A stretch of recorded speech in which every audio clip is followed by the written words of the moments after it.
Привет, меня зовут Георгий, я веду паблик rusbd.com. Это крупнейшее в Рунете сообщество, посвященное комиксам Европы. И сейчас я возьму интервью у Алекси Немо, французского иллюстратора и автора комиксов. Алекси, с приездом! Это же не первый ваш визит в Россию. Je sais que c'est pas votre première visite à Moscou. Oui, c'est ma deuxième visite. Второй. Так, а к чему был приурочен первый ваш визит? Et la première, c'était dans le cadre de quoi? J'avais pas encore de livre traduit en russe. Par contre, j'étais venu invité par l'Institut français pour faire quelques conférences et montrer mon travail, notamment dans des académies d'art ou à l'Institut français, donc à Moscou et à Saratov. На тот момент у меня еще не было книг на русском. Меня приглашал французский институт в Москве, и у меня была серия выступлений в рамках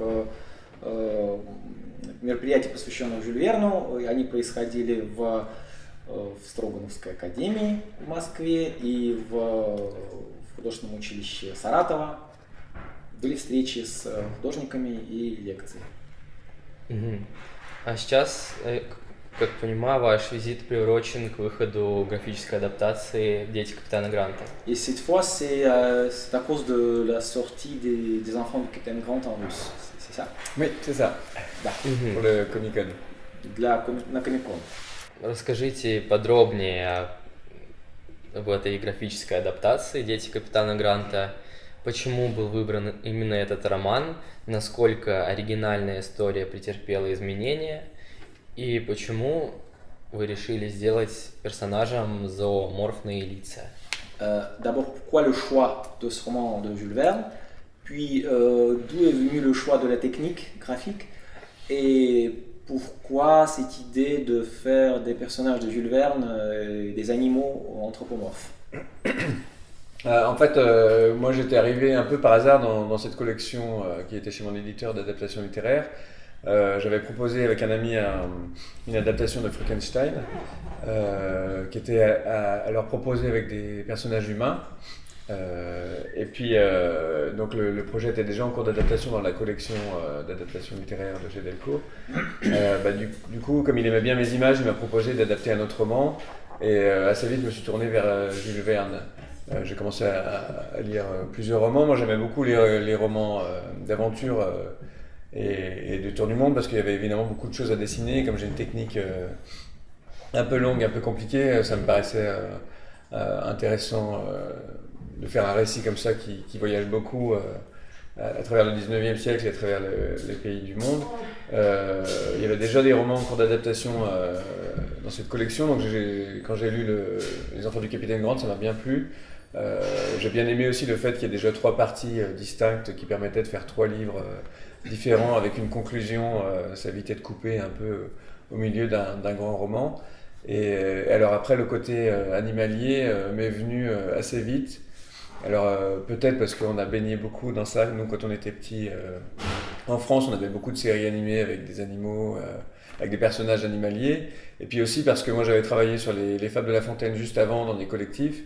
Et ça m'avait beaucoup plu de travailler avec ma technique un peu picturale compliquée, de travailler avec des animaux pour avoir différentes couleurs, avoir différentes matières sur les personnages. Et du coup, j'ai assez vite pensé à ce procédé pour cette histoire.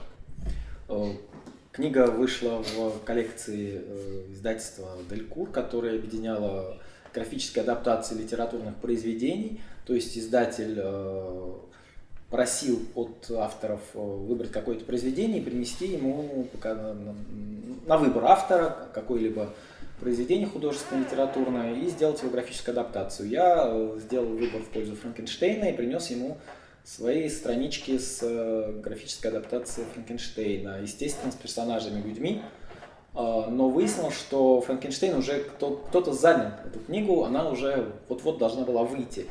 И мне нужно было, ему очень понравились мои работы, он захотел, чтобы я все-таки участвовал в этой коллекции и предложил мне посмотреть что-то из Жюль Верна. Я сразу вспомнил о романе «Дети капитана Гранта», потому что мне нравятся, в принципе, приключенческие романы. И мне казалось, что моя такая техника довольно сложная в исполнении и достаточно живописная, хорошо ляжет на приключенческий роман, потому что там много разных локаций, много пейзажей, много смен декораций и много действий, и это хорошо будет ложиться именно на мою вот графическую картинку. И второй момент, который меня подтолкнул к выбору именно этого романа, то, что он очень хорошо разбивается на 3 части. У Жюль Верна роман также разбит на 3 логические части, которые отличаются по накалу, по наполнению. И таким образом можно было в конце каждого тома сделать некое заключение, некий вывод, который, с одной стороны, подводил итог этому тому, а с другой стороны, готовил читателя к продолжению. Вот эта логическая разбивка уже была в оригинальном произведении, она мне очень помогла в структуре своей книги, уже адаптации. А почему именно животные были выбраны в качестве изобразительного решения, так это прежде всего потому, что все, вот не знаю, как здесь, но люди моего поколения во Франции выросли на мультфильмах с персонажами животными, в том числе и адаптации для анимации романов Жюль Верна, например, «Вокруг света за 80 дней». Они нам вот остались в памяти, мы на них росли, мне очень нравились, поэтому, может быть, это был один из факторов, почему я вдруг решил тоже выбрать это, но для Франции такой выбор не является чем-то экстравагантным, он, в общем, спокойно и нормально воспринимается читателем. Мгм. Сильно ли оригинальная история потерпела изменения? Est-ce que le roman initial a beaucoup changé dans l'adaptation? Est-ce qu'il fallait beaucoup jeter dans le roman? La collection qui était chez mon éditeur était par principe une édition où on restait assez fidèle au roman d'origine. Donc j'ai pas pu tellement transformer l'histoire, mais évidemment j'ai dû beaucoup couper. Alors évidemment dans ce roman des Enfants du Capitaine Grant, l'envie de Jules Verne, c'est de vraiment raconter ce qui se passait dans les pays du sud du monde et de raconter un peu la géographie et puis l'histoire de ces pays, comment on a découvert différentes îles, comment on a découvert les régions de l'Australie. Et du coup, moi je pouvais quand même couper pas mal de choses qui étaient de l'ordre de la description et puis des faits historiques et puis vraiment me concentrer sur l'aventure. J'ai quand même essayé de garder un petit peu des petites indications historiques, alors plus en Nouvelle-Zélande et en Australie parce que c'est des régions qu'on connaît un peu moins, je trouvais ça intéressant, mais j'ai dû enlever pas mal de choses de ces descriptions. Ну, действительно, роман большой, объемный, и для графической адаптации, безусловно, надо было от многого отказаться. Но идея издателя, который руководил этой коллекцией, состояла в том, чтобы авторы не уходили далеко от романа, то есть требовалось достаточно точное воплощение идей из оригинальной книги, то есть я не мог сильно менять персонажей, их мотивации, то есть нужно было оставаться верным именно авторской идеи.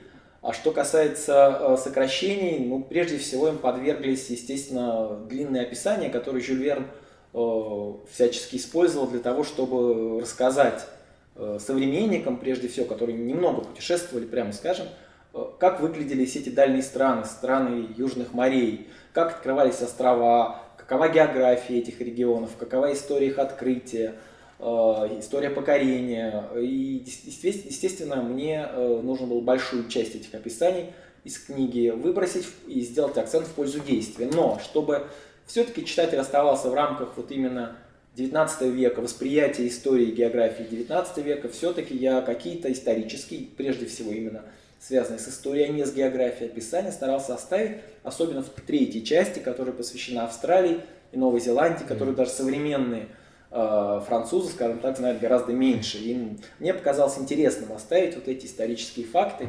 которые Жюль Верн всячески выдвигал вот в качестве такого основного движителя сюжета. Как вы пришли в мир комиксов и сильно ли помогает художественное образование при создании рисованных историй? Comment vous êtes venu à la bande dessinée? Est-ce que la formation artistique aide ou empêche le travail de dessinateur BD? Moi j'ai toujours aimé dessiner depuis tout petit, j'ai toujours aimé la bande dessinée. À 10 ans je commençais déjà à faire des petites pages de bande dessinée pour m'amuser. Après la formation artistique pas vraiment un frein, mais c'est plutôt une ouverture sur plein d'autres choses. C'est-à-dire que quand j'ai fait un bac à appliquer qui nous faisait un peu approcher l'architecture, le design, le textile et puis la communication. Après, j'étais en école d'art et c'est un atelier donc vraiment illustration, mais il y avait illustration jeunesse, illustration didactique, BD. Donc ça m'a plutôt ouvert un peu le regard sur d'autres choses et puis j'ai fini par revenir à la bande dessinée, tout en travaillant aussi beaucoup dans l'illustration jeunesse. Ну, рисовать я любил с детства всегда, вот сколько помню, я всегда рисовал какие-то маленькие комиксики для себя, и уже рано достаточно понял, что мне бы хотелось сделать это своей профессией. А что касается профессионального художественного образования, то оно уж ни в коем случае, конечно, не помеха. Я бы сказал, что скорее оно открывает двери, потому что сначала ты изучаешь на начальных этапах, кроме истории искусства, архитектуру, дизайн, текстиль, какие-то прикладные направления, и таким образом твой кругозор художественный значительно расширяется. Потом, поступив уже в высшую школу художественную, ты уже начинаешь больше интересоваться иллюстрацией, уже непосредственно связанными с графикой направлениями, и твое образование, именно профессиональное, оно наоборот помогает тебе найти нужный путь для реализации того или иного проекта. Первый комикс, который был издан, который именно вы и написали, и нарисовали, про пса Горбуйона, он был экранизирован, также его показывали у нас, его назвали Луб-Диду. Как произошло так, что его экранизировали, и понравился ли вам этот мультсериал? Avant Les Enfants du Capitaine Grant, vous avez fait une série sur un chien grabouillon qui était localisé ici en Russie sous le nom de Loup Didou. Est-ce que vous avez aimé l'adaptation, l'animation sur ce personnage? Est-ce que vous avez vu la version russe? Alors non, j'ai jamais vu la version russe. Русскую версию не Je видел. suis content de savoir qu'elle existe. Но приятно узнать, что она есть. C'est une bonne nouvelle. Отличная новость. Moi, c'est vrai que quand j'ai fait Grabouillon, c'était un petit challenge un peu amusant de faire une BD en images de synthèse. À l'époque, il n'y avait pas du tout d'images de synthèse dans l'édition, presque pas en livre pour enfants, à part des reprises d'images de longs métrages ou de séries animées, et pas du tout dans la bande dessinée. Donc c'était un peu un amusement que de faire une BD pour enfants avec l'image de synthèse. Et donc l'intérêt d'avoir une série après une adaptation, c'est que je trouve que l'image de synthèse, ça permet de faire beaucoup de choses, de rendre l'animation très dynamique, très fluide, et du coup l'animation et la 3D de l'animation est beaucoup plus belle que ma BD.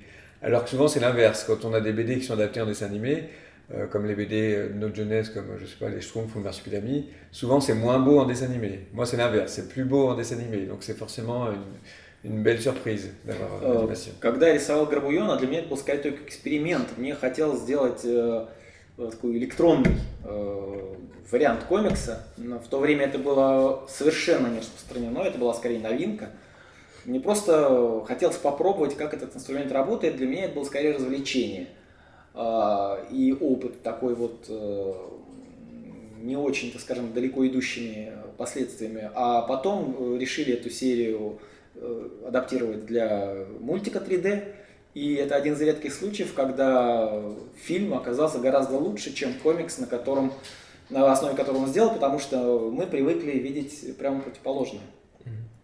Как вот мультфильмы нашего детства, Штруфы или «Спиру и фантазию», когда великолепная графика в альбомах и не самая удачная мультипликационная адаптация. А здесь, видимо, действительно 3D-анимация, она оживила этих персонажей, они стали гораздо интереснее, чем в исходном комиксе. Расскажите подробнее о вот этом вашем комиксе-сказке, действие, которое происходит в России. Est-ce que vous pouvez parler un peu plus sur ce projet-là consacré au conte russe et dont l'action se déroule en Russie? Oui, en fait j'avais rencontré Olivier Blaise, qui est donc un romancier, plutôt un romancier, il a fait quelques scénarios de BD mais très peu, qui a écrit des romans et que j'ai rencontré grâce à un copain avec qui il a collaboré, et on a un peu partagé notre vision, alors surtout la sienne, de la Russie, parce que lui est venu souvent en résidence. Il avait fait une résidence sur un bateau qui descendait un fleuve en Sibérie. Il avait fait des résidences à Moscou. Il connaît un peu la Russie. Il a écrit un roman qui se passe en Sibérie qui s'appelle Concerto pour la main droite, qui parlait de musique et de ce qu'il avait un peu vu en Sibérie. Donc il avait une vision assez intéressante et on s'est retrouvés par hasard autour de ce sujet. On a eu envie de faire un livre ensemble. En même temps, mon éditeur m'a dit qu'il était en train de créer une collection pour les jeunes enfants qui serait entre l'album et la BD, c'est-à-dire avec beaucoup de grandes images, mais un petit peu de BD quand même. Et voilà, donc on est rentré dans cette collection tous les deux avec Olivier. Et il m'a écrit une petite histoire qui prend la forme d'un conte et qui se passe en Russie. Et du coup, moi, ça m'a bien plu. Et un peu comme pour le Jules Verne, j'ai essayé de faire un dessin assez réaliste, mais avec quelque chose de pas très documenté non plus. Et plutôt que de m'inspirer de photos ou de choses comme ça, je me suis beaucoup inspiré de la peinture et de l'illustration russe. Et essayer de trouver quelque chose d'un petit peu onirique avec les visuels qu'on a, avec le palais des boyards, les églises, l'architecture, faire quelque chose d'assez amusant autour de cet univers-là. Идея этой книги, она появилась благодаря встрече с Оливье Блейзом, который известный писатель во Франции, и он известен также тем, что он часто бывает в России. Он был здесь с длительными командировками, жил в Москве, в Сибири, даже у него был круиз по сибирским рекам достаточно длительный, и он написал книгу, незадолго до выхода вот этого альбома написал известную книгу «Концерт для правой руки», посвященную России. И вообще он считается таким знатоком России. И мы познакомились благодаря общим знакомым. И разговорились, и возникли уже какие-то наметки будущей идеи, плюс издатель мой к тому времени решил запустить новую коллекцию книг увеличенного формата для детей, маленьких достаточно детей, которые были бы на стыке комикса и книг с иллюстрациями. То есть с большими, крупными, хорошо воспринимаемыми ребенком кадрами, но в то же время все-таки решенным в комиксной стилистике.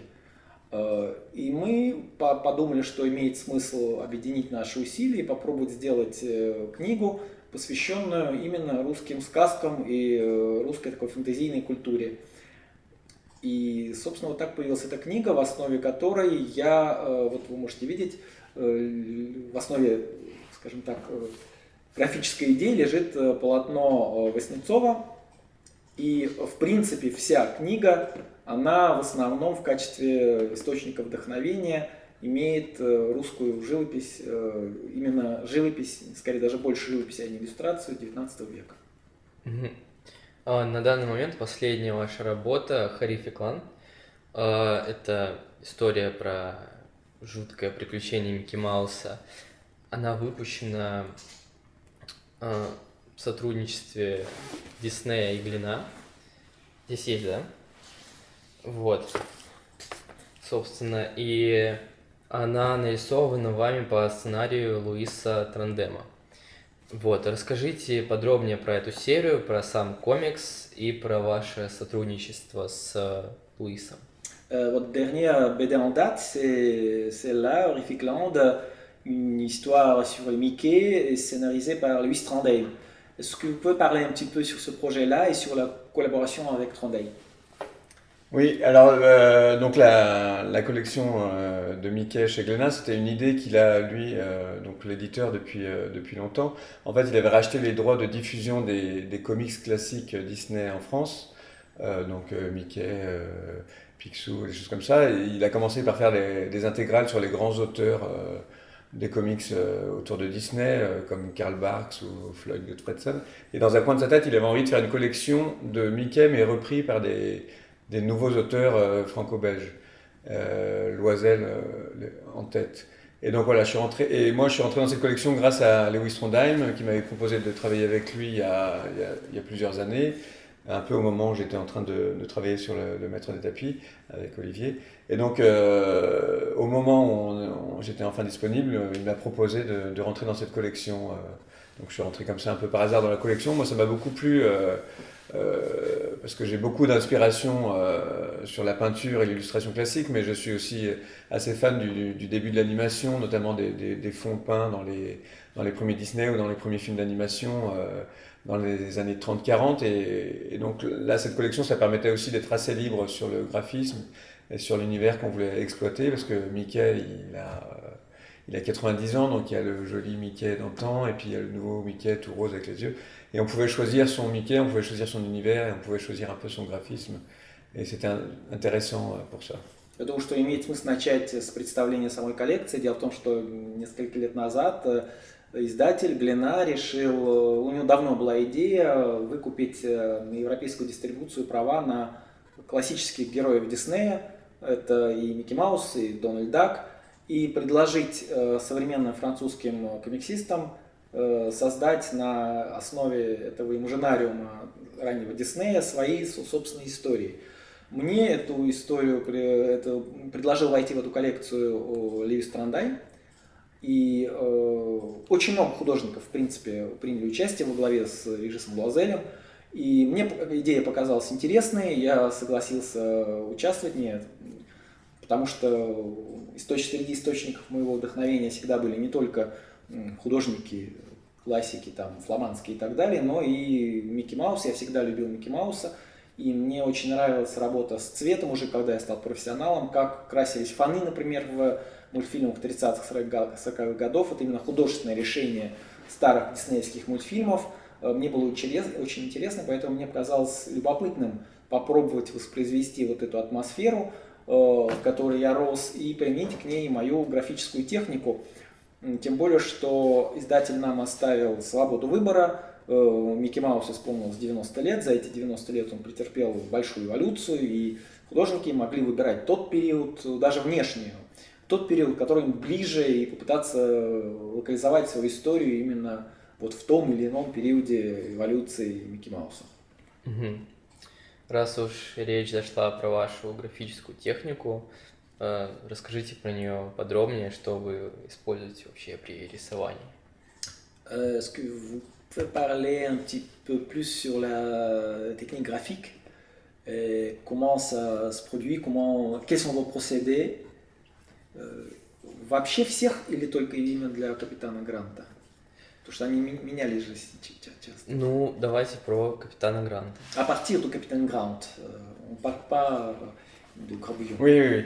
Oui, parce qu'en fait, moi, quand je suis sorti de l'école, j'avais une technique un peu réaliste, comme ça, de travail réaliste qui ressemble à ce qui est dans Capitaine Grant, mais j'ai eu beaucoup de projets qui ont mis du temps à se mettre en place ou qui sont tombés à l'eau. Et c'est vrai qu'à côté, j'ai travaillé en jeunesse avec des styles vraiment plus rapides, comme Grabouillon par exemple. Et puis j'avais une autre collection aussi qui était en couleur directe, mais qui était un peu vraiment avec un dessin plus léger. Ça faisait plusieurs années que j'avais envie de faire quelque chose d'assez réaliste. Et quand j'ai commencé les Enfants du Capitaine Grant, j'étais vraiment dans un dessin qui me plaisait. Donc travailler de façon assez réaliste avec un graphisme qui puisse être un peu déformé, l'architecture un peu déformée, les bateaux un peu exagérés, et puis le côté animalier qui se mélangeait. Et donc la technique, sur cette série, j'ai pu vraiment beaucoup expérimenter. J'avais vraiment envie de faire des essais. J'avais des idées en tête de lumière, de couleurs que j'arrivais pas toujours à faire avec les techniques. Donc j'ai beaucoup travaillé d'abord à la gouache, à l'encre. J'ai fait des expérimentations à l'acrylique. J'ai fait des planches qui étaient toutes à l'huile, d'autres qui étaient à la gouache. J'ai essayé de mélanger un peu des techniques liquides avec des techniques épaisses.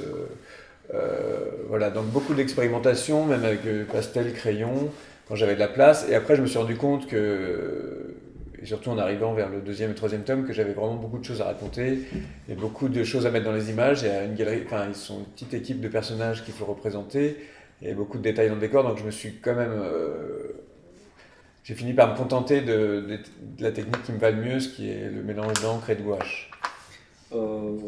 Когда я уже закончил образование свое художественное, у меня был совершенно реалистический стиль, классический, довольно традиционный. Потом я его резко упростил для таких историй, как Грабуйон и прочие истории того времени, то есть максимально простой. Но мне всегда привлекало именно вот такое рисование более усложненное, со смешанной техникой. Именно «Дети Капитана Гранта» позволили мне полностью эту технику реализовать. И я действительно очень много экспериментировал. Меня, в принципе, интересует освещение, тому, как изображается освещение. Я очень большое внимание этому уделял. Поэтому, пытаясь поймать нужный мне стиль освещения и стиль цветового решения, я испробовал действительно все техники. У меня, например, есть полосы, сделанные целиком в масле или целиком в пастели. Я использовал смешанные кадры, где есть и акрил, и гуашь, и масло, и акварель, тушь. Все. В итоге я понял, что я так немножечко зашиваюсь уже и начинаю терять нить повествования, поэтому уже ближе к концу я остановился на технике смешения les gouaches et l'encre. Oui, c'est ce que j'utilise le plus au final. Сочетание гуаши и туши. А до этого у меня были и водяные краски, и кроющие краски. То есть я пытался найти идеальное сочетание, но в итоге для упрощения картины остановился вот на выборе смеси гуашь и тушь. Ваша жена тоже человек творческий, занимается керамикой. Бывает ли, что вы помогаете друг другу или все-таки стараетесь не вмешиваться в процесс работы? Parce que votre femme est aussi un artiste et il fait du céramique. Est-ce que dans votre travail, vous vous entraidez ou avec des conseils peut-être ou préférez de tenir un peu à l'écart et laisser l'autre faire ce qu'il veut? Ma femme, elle travaille plus dans l'illustration pour enfants et on a des collections ensemble où elle écrit et moi je dessine. Et puis en jeunesse, on a beaucoup d'aller-retour ou de travail qu'on peut faire ensemble. En BD, oui, je demande souvent, j'aime bien avoir un avis critique, notamment quand j'ai fini une page ou pour être sûr que tout soit lisible ou que tout soit bien. Oui, on a souvent des échanges. Жена у меня еще и тоже рисует и делает детские книжки, и зачастую мы делаем вместе какие-то книжки, она в качестве сценариста, я в качестве художника, потому что мы все-таки какую-то часть времени уделяем именно созданию книжек для совсем маленьких. Что касается именно комиксов, то мне, конечно, очень важно какой-то критический взгляд получить. И мне, конечно, важно понять, насколько читабельной получилась страница, нет ли ничего лишнего, нет ли перегрузки. Мне, конечно, нужен какой-то критический взгляд заинтересованного человека, но в общем и целом мы, наверное, скорее каждый свое делает. То есть не вмешиваемся в работу другого, если это вот не совместная работа. Недавно российский министр культуры заявил, что... Вот каждый про это сказал. Ну, в общем, знаете это, да? Что, в общем, взрослые, читающие комиксы, дебилы. Можно ли услышать такое от французского министра культуры? И вообще, какой политики придерживается Франция по отношению к комиксам? Toujours sur le fameux ministre, et les débiles. Oui, si un adulte lit de la bande dessinée, il est débile. Est-ce qu'en France, c'est possible que cette opinion-là soit présentée par un fonctionnaire par quelqu'un du pouvoir? Ça aurait pu être possible, ça l'est de moins en moins. Quand j'étais plus jeune, ou il y a une vingtaine d'années, une dizaine d'années, la BD, ça a toujours très bien marché. En France, il y a toujours eu beaucoup de lecteurs et beaucoup de dessinateurs. Mais par contre, il y a toujours une partie des gens, de la population, qui pensaient que c'était pour les enfants, ou peut-être pas pour les débiles, mais en tout cas pour les pas très bons lecteurs.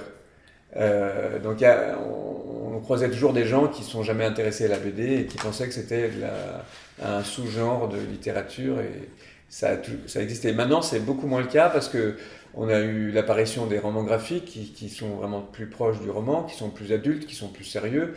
On en parle beaucoup plus dans les médias, à la radio, à la télé, il y a des gens qui parlent de BD, et c'est plus que pour les enfants ou pour les gens qui sont en dehors de la lecture. Donc maintenant, ce serait plus possible de dire ça, je pense, sans avoir des...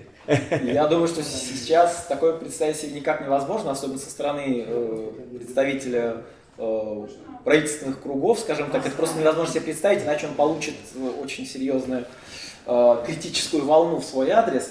Но еще лет 20 назад, когда я только начинал, Ну, такое тоже трудно было себе представить, но, по крайней мере, несмотря на то, что комиксы уже тогда отлично продавались, и были на виду, и люди много читали, коллекционировали, но тем не менее была определенная часть публики, которая не воспринимала совершенно комиксы и считала, что да, детям это еще допустимо, но если взрослый человек читает, но если он, если и не дебил, то, по крайней мере, просто не читающий человек. Воспринимали комикс как недолитературу, как какой-то субформат, малоинтересный для интеллектуальной публики. Но сейчас это мнение очень сильно изменилось, появился такой жанр, как графические романы и такой формат книг для взрослых, где поднимаются серьезные темы и решаются именно в расчете на взрослую аудиторию. Об этих книгах начали говорить люди достаточно серьезно уважаемые в обществе, выступать с позитивными оценками этих книг по телевизору, в прессе, в серьезных журналах, в серьезных программах. Это люди, чьему мнению доверяют, и постепенно вот категория людей, которые не приемлют вообще принципиально формат комикса, оно сократилось очень существенно, и сейчас такое мнение можно встретить достаточно редко. Мгм. Скажите, как вы относитесь к сканлейту, если комикс еще не был издан на этом языке? Quelle est votre relation à un procédé qui s'appelle scanlate, c'est-à-dire quand la bande dessinée n'est pas sortie en langue régionale et les bénévoles traduisent eux-mêmes et mettent sur la ligne avant que si le livre n'est pas sorti officiellement. Est-ce que ça dérange l'auteur ou il est plutôt positif envers... En langue régionale, en langue étrangère. Étrangère, oui, étrangère. pardon, étrangère. J'ai jamais connu ce cas-là, c'est-à-dire que ça sortirait en ligne sur internet Oui. Traduit. Я просто скажу, что на самом деле просто даже не понимает, о чем идет речь, потому что такого просто не существует в принципе. Что просто никто не делает переводов сам, времени будет. Oui, il y a des gens qui font des traductions bénévoles. Quelqu'un qui a beaucoup aimé un livre, disons Captain Grant, il sait que le livre ne sera jamais édité en langue de ce pays. Il fait lui-même une traduction souvent à partir de l'édition anglaise ou américaine, c'est-à-dire de l'anglais. Avec une deuxième, première Oui. C'est juste pour que, il ne s'agit pas de la traduction, surtout pour que les gens puissent lire. Oui. Et comment l'auteur de bande dessinée, comme vous, pourrait parler de ce processus-là, C'est un processus que je connaissais pas trop. C'est vrai que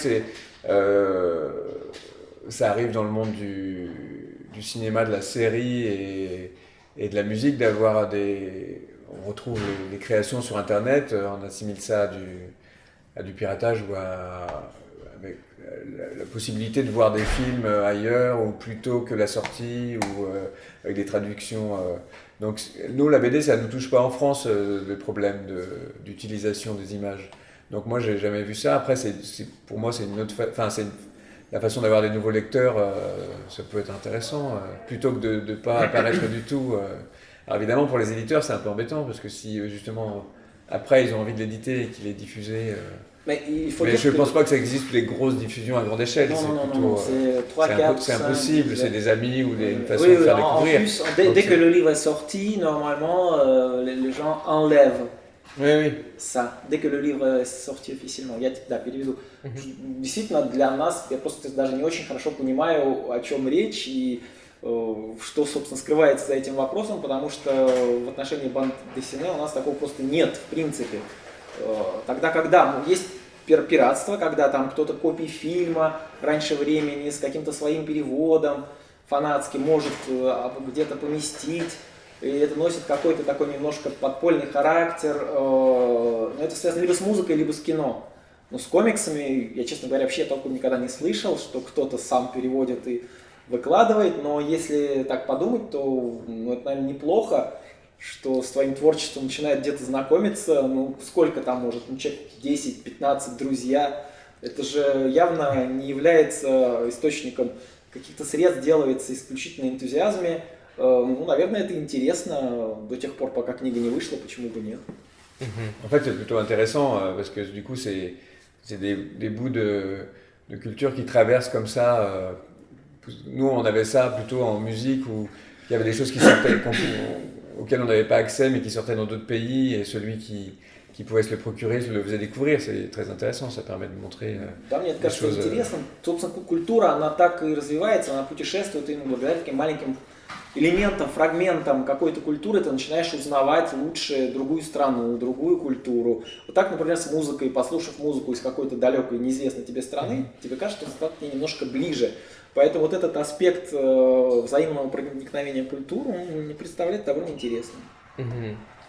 Какие комиксы или мангу вы бы посоветовали нашим читателям?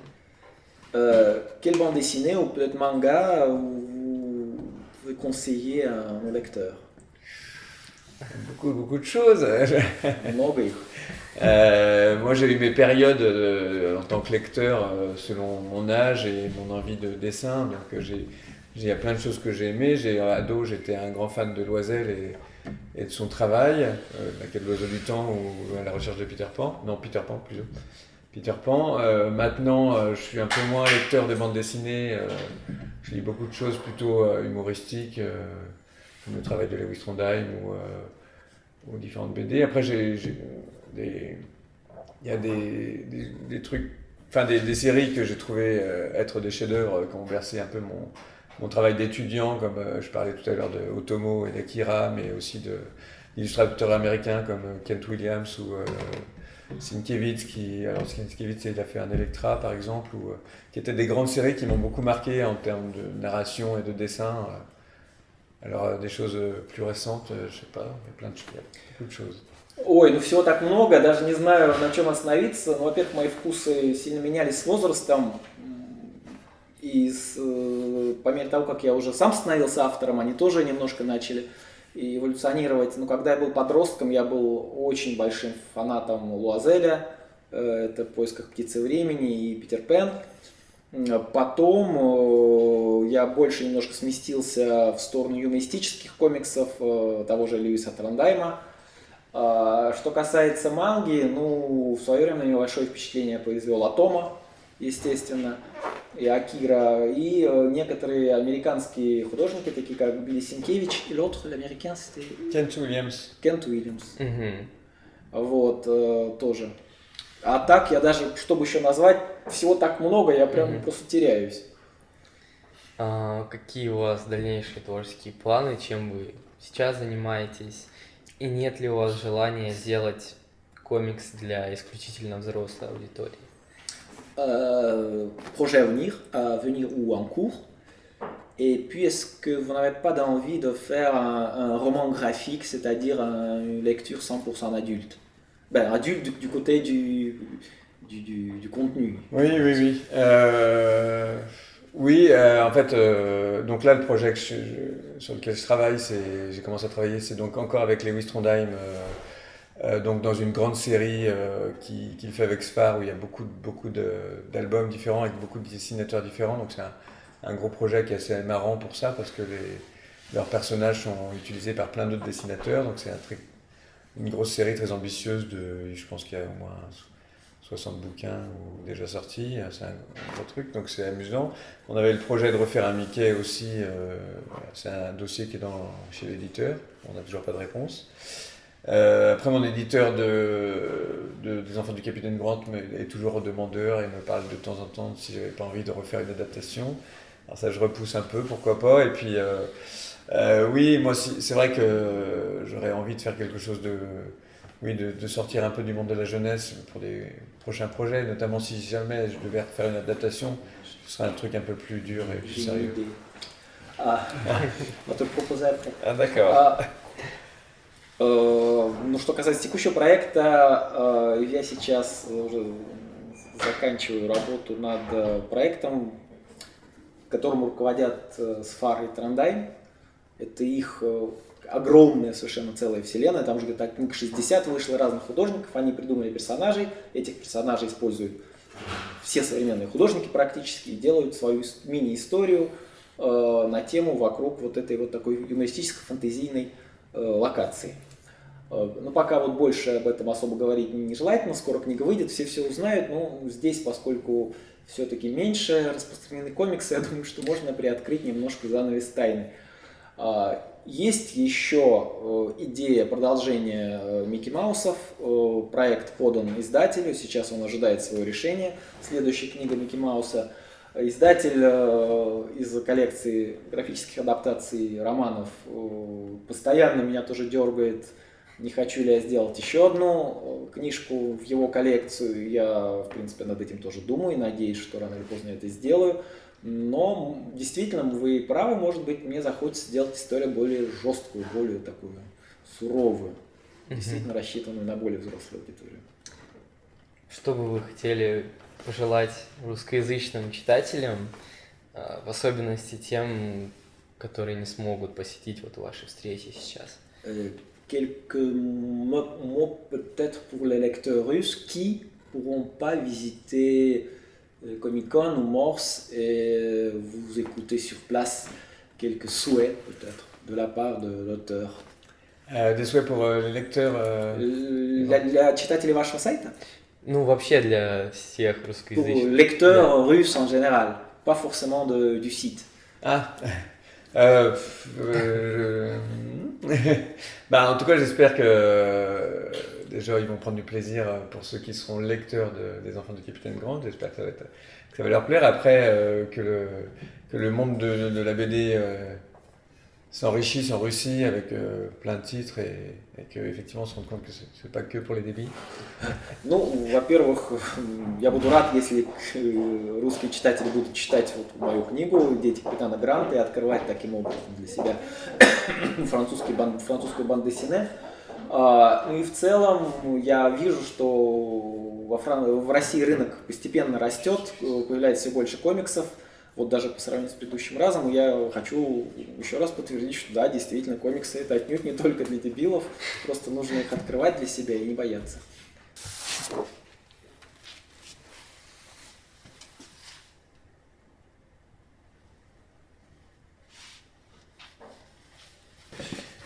Ça, je crois pas que ce soit un original parce que j'avais pas. А вот это, по-моему, Ah, принт. si. Нет, тоже оригинал. Si. Да.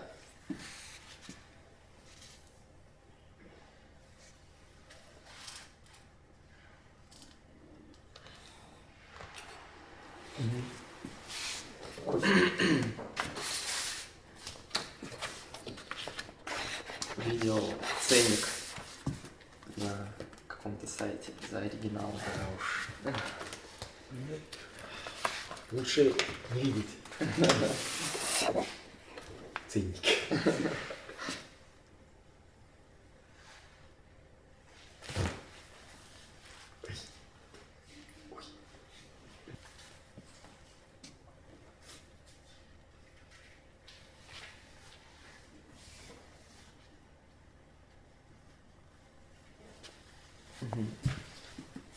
La première, j'avais refait des cases, j'ai découpé. Переделал некоторые кадры, пришлось их вырезать, подклеить новые версии. Ah non, ça je peux pas.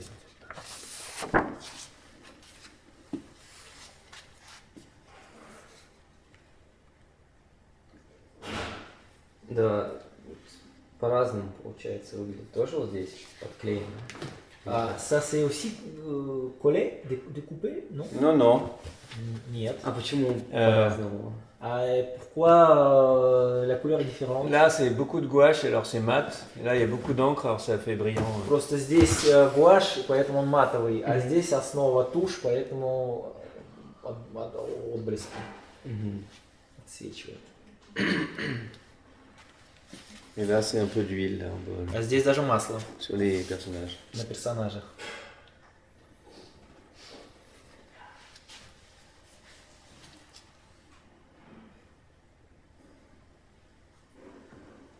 Voilà. Ça, c'est pas un original. А это точно принт. J'ai imprimé. Да, это Je принт. n'avais pas la cour. Mais... Parce que j'ai après. Ça non plus. Это тоже принт. Je sors quand même pour que ça brille moins. Все равно меньше, зато меньше отсвечивает. Il n'est pas rempli d'origine. Пожалуйста, будем ждать подсъемки. Donc ça, c'est les différentes techniques. Là, comme j'avais une grande case, j'ai fait du pastel gras pour l'eau et le ciel. Après, Вот разные стадии la gouache et puis de l'encre. работы над одним кадром.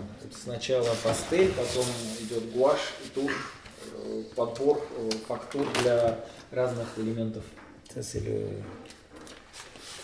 А это вот русский.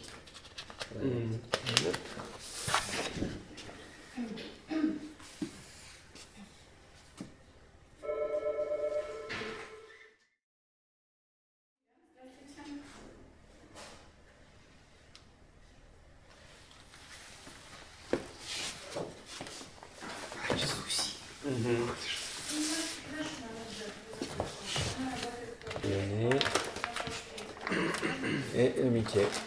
Это уже мягкие пошли. Почта наша, она есть.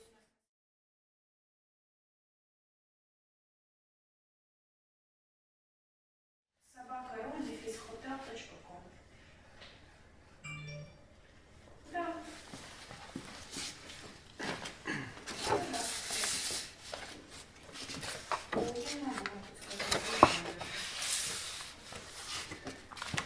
Et allez.